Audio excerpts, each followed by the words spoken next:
Por 17ª ocasión, la Universidad del Norte celebra su Cátedra Europa, el evento que establece un diálogo entre Europa y el Caribe colombiano.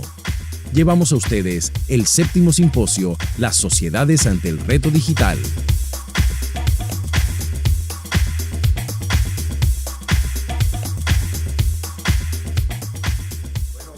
Buenos días a Barranquilla, no sé si ven todos a mi equipo, Emeterio Díez a mi derecha, Mariana Perelló y Laura Melendo, somos el equipo de Jugueten, creo que tenemos nosotros allí con respecto a lo que están viendo ellos allá, ¿no? Muy bien. Bueno, nosotros tenemos una comunicación que se llama Juventud Digital y Tendencias de Comunicación. No sé si el público está viendo una presentación de PowerPoint. Si no es así, no importa porque vamos a ir desarrollando sobre esto, ¿verdad? Así pues que nosotros nos hemos planteado los siguientes objetivos para comprender esto, que son el análisis del futuro de las formas de comunicación social, entendiendo comunicación social desde la socialización que produce la comunicación desde el punto de vista económico y desde el punto de vista político, a través de experiencias de adolescentes actuales en la ciudad de Madrid. Esto nos trae como consecuencia dos líneas de investigación. Una es la comunicación interpersonal o social, esa comunicación que estamos hablando de carácter social, entendida de una manera un poco distinta a como se entiende en América Latina, que comunicación social se entiende como inclusive carrera, sino solamente ese ámbito de socialización, y la comunicación cívico-política, que tiene que ver directamente con cómo esta socialización produce interacciones políticas entre los jóvenes y adolescentes que hemos investigado. Bajo ese criterio, lo que estamos trabajando en la comunicación del día de hoy son estas implicaciones psicosociales de la incorporación permanente de las nuevas tecnologías a la comunicación interpersonal cotidiana. Esto quiere decir cómo los adolescentes van de alguna manera asumiendo suyas las relaciones vía redes sociales y cómo esta socialización a través de las redes sociales permite una interacción día a día, una interacción que se puede trasvasar de la escuela hacia las redes sociales. Y la otra gran elemento de la mesa de hoy es las formas emergentes de participación cívico-política en la que están implicados los jóvenes actuales, entendiendo política desde el rol ciudadano. Esto nos importa mucho de cara a que en España, en 2 años, los que hoy son adolescentes serán votantes. Y nos interesa mucho cómo van asumiendo su rol ciudadano. Y por eso en la investigación hemos incluido este tema. Pues el ámbito metodológico es una investigación, primero hicimos una revisión bibliomeriográfica, fundamentalmente del año 2013, para contrastar toda la investigación que habíamos hecho de campo del año 2012. La interacción genera una muestra de 20 adolescentes, que son entrevistas a profundidad, y estas entrevistas a profundidad las va a explicar nuestro compañero Emeterio. Y venga, aquí está Emeterio. Hola, buenas tardes desde Madrid, buenos días ahí. La muestra que se eligió para llegar a este estudio fue una muestra formada por 20 adolescentes de la Comunidad de Madrid, 20 adolescentes que llamamos menores, es decir, comprendidos entre una edad de 12 y 15 años. Todos ellos eran residentes en la Comunidad de Madrid, es decir, en el distrito metropolitano de la Comunidad de Madrid. Madrid capital, Fuenlabrada y algunos otros pueblos aledaños de la Comunidad de Madrid. Esta muestra, además, estaba comprendida por, digamos, un 65% mujeres y un 35% mujeres. Además, para intentar encontrar una muestra lo más variada posible en cuanto a las respuestas que nos daban por nivel, digamos, social, de clase social, se escogió lo que en España llamamos colegios privados, colegios concertados y colegios públicos. De tal manera que aquellos colegios privados serían representantes de los alumnos o los adolescentes de mayor nivel económico, mientras que los colegios públicos, en principio, en teoría, no tiene por qué ser así, serían los representantes de la clase social inferior de la Comunidad de Madrid. Otro dato importante para entender un poco lo que pasaba con esta muestra es que intentamos que estuviese representado por padres de un nivel también intelectual o de estudios muy variado. Un 43% de los chicos pertenecían a familias donde había algún padre que era universitario. un 27% era, digamos, alumnos de secundaria y el resto eran alumnos de educación primaria. Además, otra condición que elegimos para elegir la muestra es que todos ellos estuviesen dados de alta en una red social. En este caso, elegimos la red social Twenty y, efectivamente, salvo uno de los 19 entrevistados, todos ellos estaban dados de alta en esta red. No sé si ustedes conocen ahí a la red Twenty, pero Twenty es la red que en España, digamos, donde más se dan de alta los adolescentes. En estos momentos, el 91% de los adolescentes españoles está dado de alta en esa red y, además, digamos que tiene 14 millones de usuarios, con lo cual era la red social más idónea para investigar qué es lo que hacían los adolescentes menores de edad con las redes sociales. Esto si se hiciera, interrumpo un momento a Emeterio, si se hiciese en Colombia se utilizaría la red Facebook, sin duda alguna, pero la red Twenty, que es una red que pertenece a la empresa telefónica, que es Movistar también en Colombia, pues es la red preferida por los adolescentes. Una vez que crecen ya migran todos hacia Facebook, pero en este momento sigue siendo la red adolescente por excelencia. En el contexto de lo que estamos estudiando, de los distintos estudios que hay en el área en este momento o existió en el año 13, el estudio que hizo García Galera de Loyo y Seco habla de que las redes sociales fomentan la participación en situaciones de solidaridad, asociacionismo y movilización social. Esta conclusión a la que llegan estos tres autores, García Galera, de Loyo y Seco, hace que fundamentalmente lo que nos interesa es comprender ese fenómeno de solidaridad político dentro de lo que significa el marco teórico de esta investigación que estamos haciendo. En el caso de la investigación que hicieran Bernal y Agudo, demostraron que el uso por parte de los adolescentes de las redes sociales escapa al control de los padres y es el gran movilizador para pertenecer a las redes son las motivaciones sociales y psicoafectivas, así como sumar a las redes sociales la vida diaria. ¿Esto qué pasa?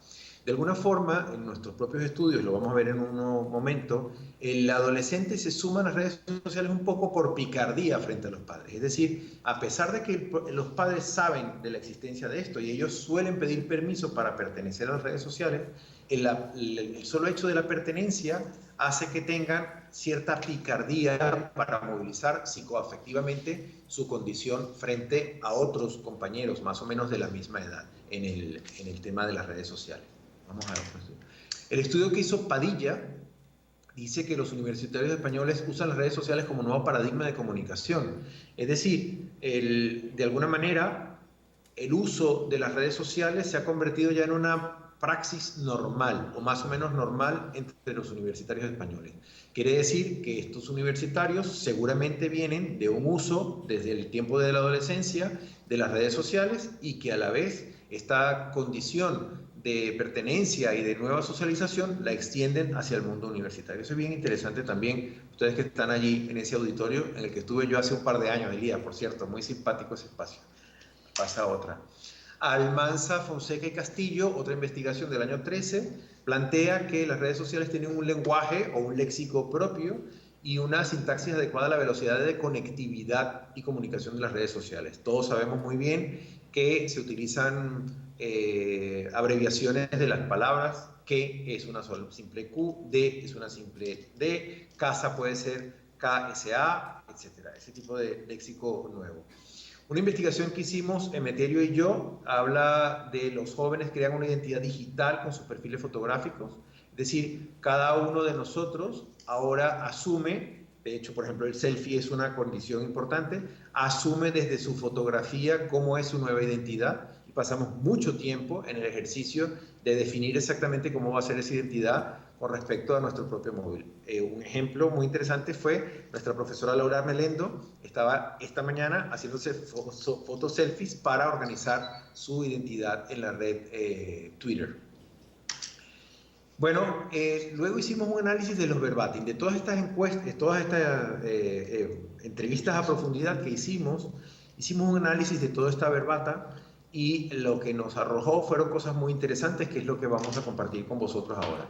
El primero es el manejo de la privacidad e intimidad de las relaciones sociales. Es decir, los adolescentes saben de las complejidades y complicaciones que podría tener el no manejar adecuadamente la intimidad dentro de las redes sociales. Eso ¿Por qué? Porque resguarda aquellas cosas que ellos consideran que son privadas. Por ejemplo, un noviazgo en ciernes, el tener una conversación con una amiga o amigo para tener algún tipo de relación social con otra persona, etc. Esa es una importante. Otro es la experiencia ciudadana y la sociabilidad. Esta experiencia ciudadana que se empieza a demostrar, evidentemente, muy jóvenes, que empiezan a darse cuenta de que hay cosas que pasan a su alrededor.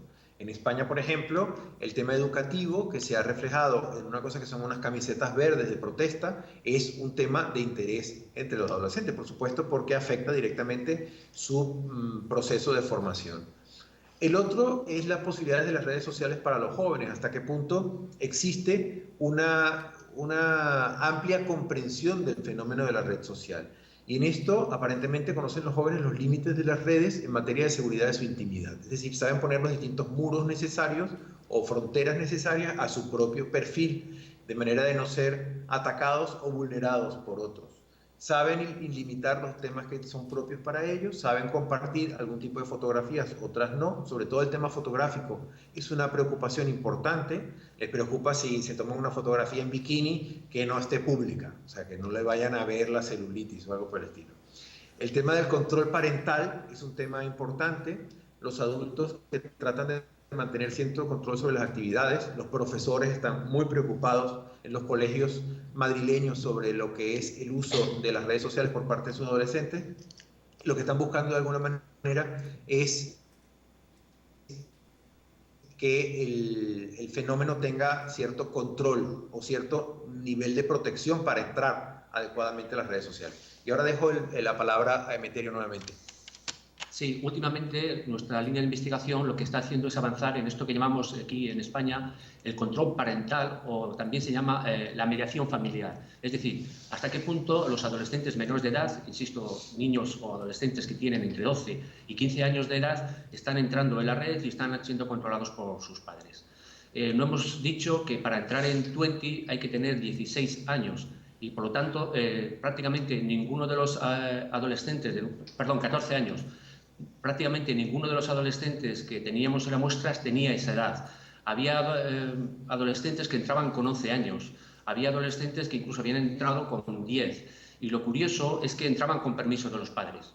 Es decir, Twenty ponía una barrera de edad que ni siquiera los padres respetaban.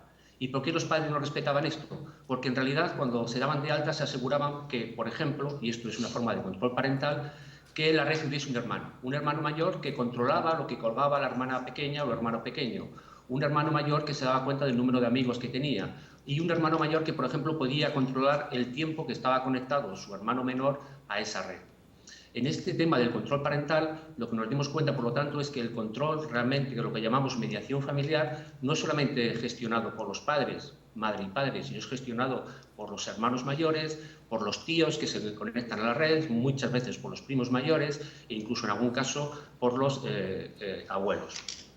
Lo que también nos llama mucho la atención es que en realidad los adolescentes no consideran que este control parental o esta mediación familiar sea necesaria. Se considera que son suficientemente adultos, aunque en realidad, insisto, tienen entre 12 y 15 años, como para manejar la red social Twenty y no tener, digamos, ningún tipo de control. Y consideran además que el hecho de que sus padres les dé esa confianza es una prueba, digamos, de que hay una buena relación con sus padres. Si no hay ese permiso, ¿de acuerdo?, sería una prueba de que hay una cierta desconfianza y suele generar muchos conflictos en la red.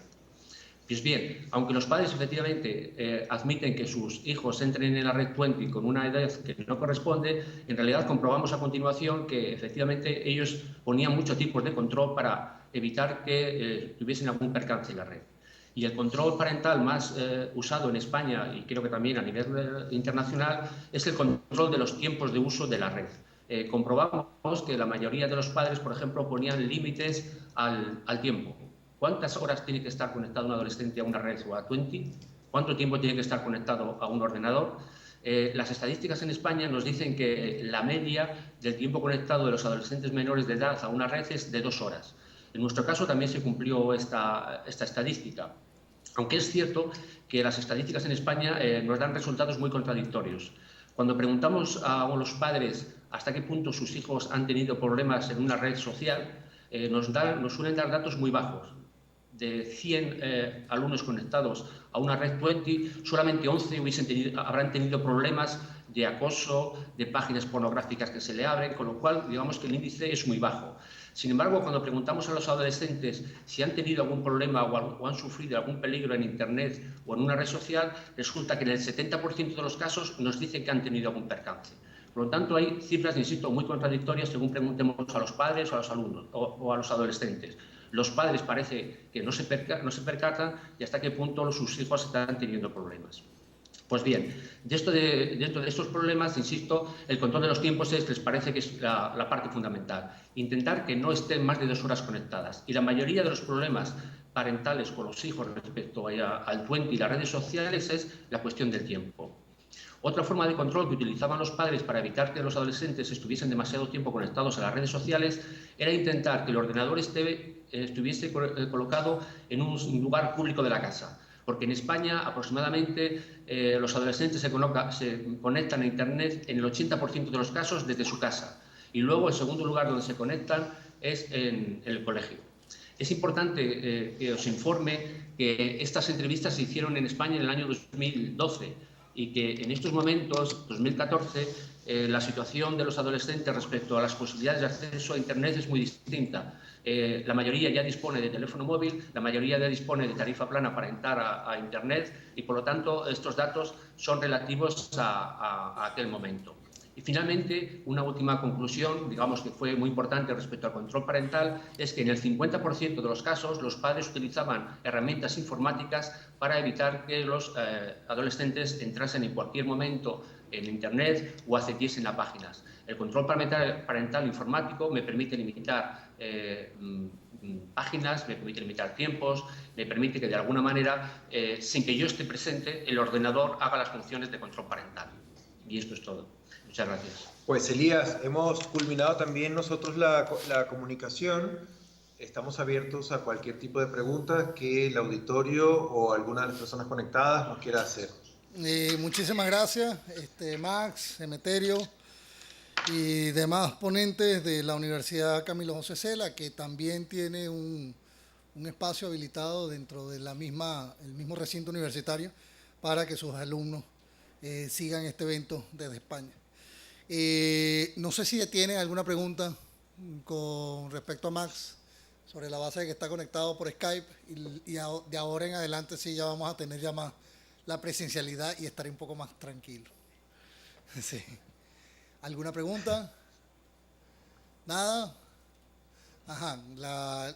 Nos están escuchando, tenemos todas las balitas de micrófono. O sea. Sí, estamos escuchando, estamos escuchando.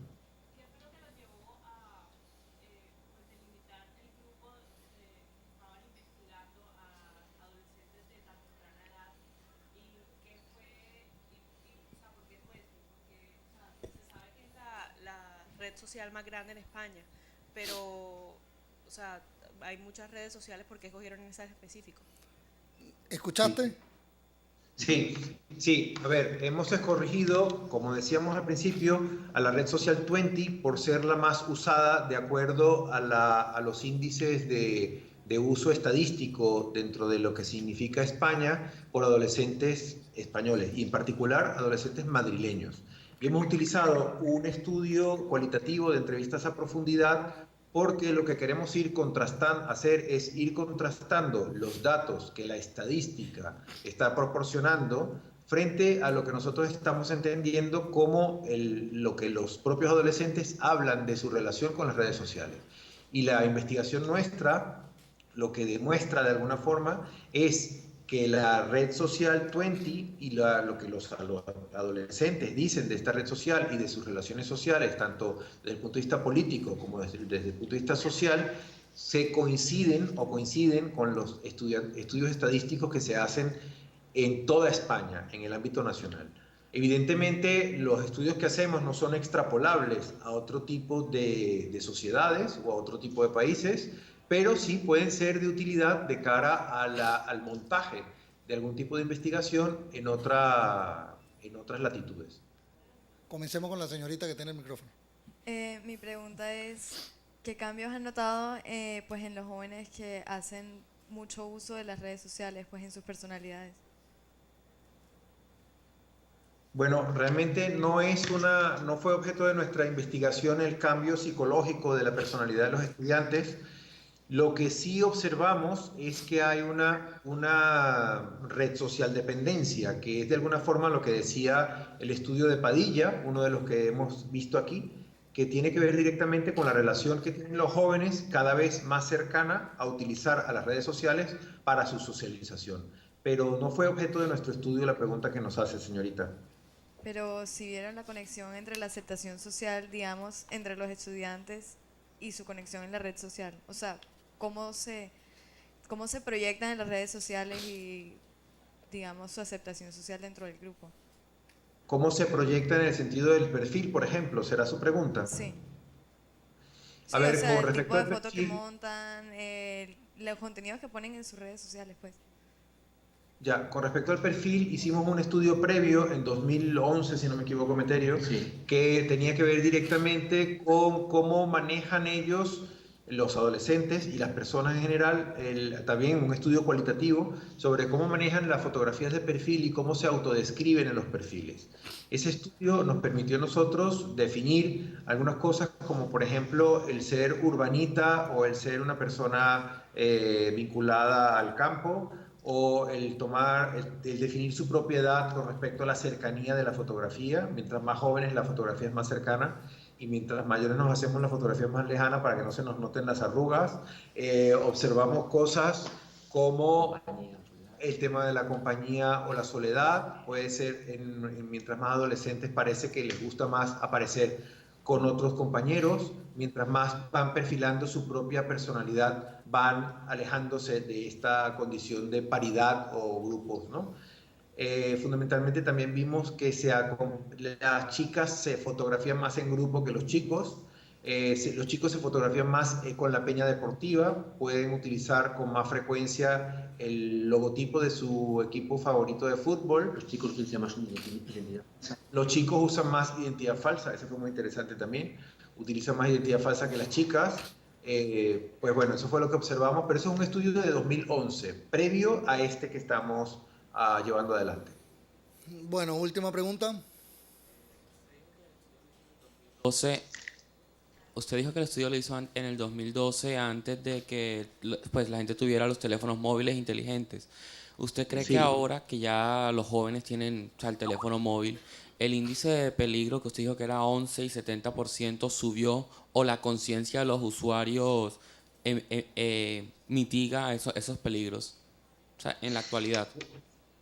Pues mire, la verdad es que tenemos esa misma hipótesis, la estamos barajando en este momento, porque evidentemente la proliferación de los teléfonos inteligentes da una nueva concepción del perfil del propio uso de las redes sociales.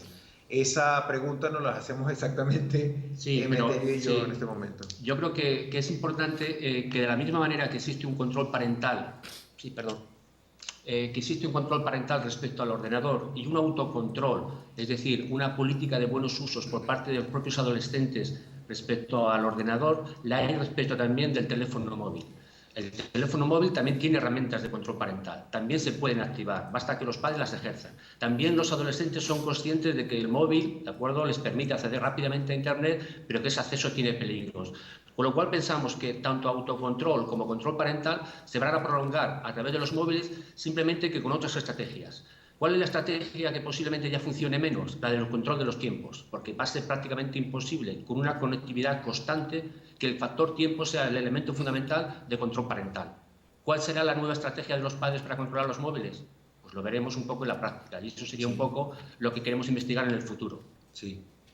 No sé si habrá alguna nueva pregunta. No, ahora mismo no hay. De todas maneras ya estamos cortas y se ríen todos porque estoy tratando de recuperar un poco el terreno. Max. Vale.